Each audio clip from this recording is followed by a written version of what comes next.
देव presentation channel में आपका स्वागत है। मेरा चैनल को सब्सक्राइब करें, लाइक करें और शेयर करें। गरुड़ पुराण पार्ट 2। भगवान बोलते हैं, हे गरुड़, उस पिंड के प्रतिदिन 4 भाग होते हैं। उनमें से 2 भाग पंचभूतों के लिए होते हैं, जिनसे देह की पुष्टि होती है। तीसरा भाग यमदूतों को मिलता है और चौथा भाग प्रेत को खाने के लिए मिलता है। इस प्रकार प्रेत को 9 दिन तक पिंडदान खाने के लिए मिलता है। 10वें दिन के पिंडदान से प्रेत का शरीर निर्माण होता है और चलने में समर्थ होती। हे गरुड़, पूर्व शरीर के जल जाने या नष्ट हो जाने पर पुत्र द्वारा दिए हुए पिंडों से फिर भी उस जीव को देह मिलता है। वह जीवन हाथ भर का शरीर पाकर यमलोक मार्ग में अपने शुभ अशुभ कर्मों का भोगता है।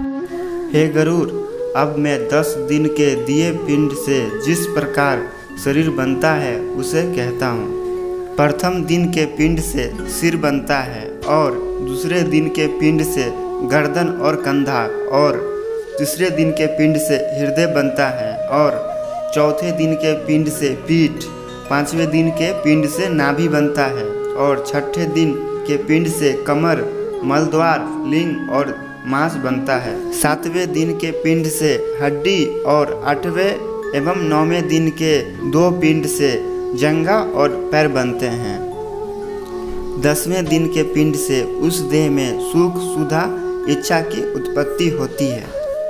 पिंड से उत्पन्न शरीर का आश्रय लेकर भूख प्यास से प्रेत 11वें और 12वें दिन के श्राद्ध को 2 दिन में भोजन करता है। 13वें दिन यमदूतों से बंधा हुआ जीव बंधे हुए बंदर के समान अकेला संसार में आता है।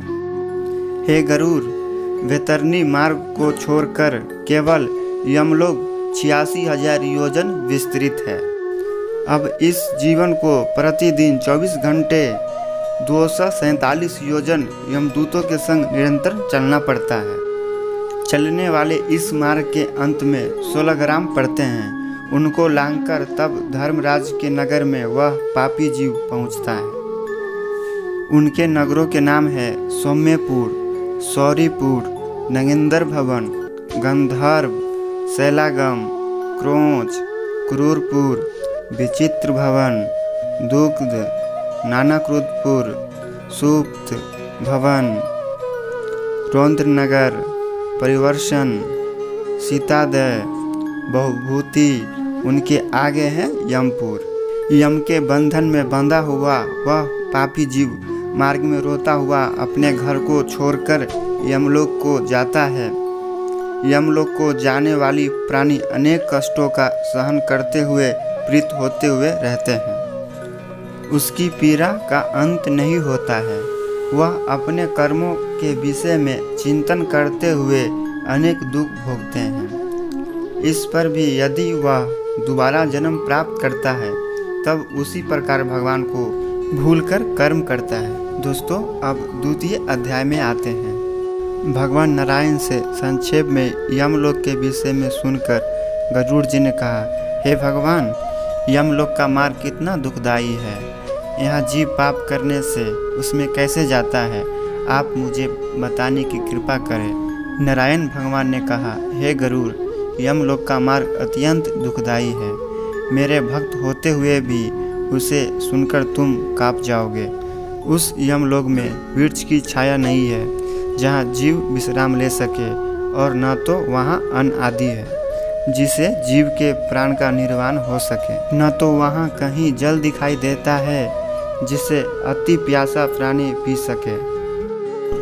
उस लोक में सूर्य के ताप ऐसे होते हैं जैसे प्रलय के अंत में अग्नि की जो ज्वाला होती है उसी प्रकार वहाँ पे ताप होता है।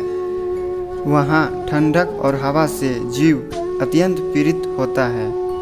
कहीं उसे बड़े बड़े विषैले सांपों से कटवाया जाता है, कहीं कहीं कांटों से बिंधवाया जाता है, कहीं कहीं शेर, बाघ और कुत्तों से कटवाया जाता है, कहीं बिच्छुओं से कटवाया जाता है और कहीं अग्नि में जलाया जाता है।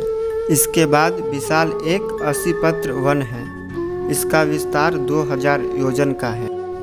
वह वन कौवा, गिद्ध, उल्लू और मधुमक्खी से भरा है और वन के चारों तरफ आग जलती रहती है। दोस्तों अब अगला पार्ट में सुनाते हैं।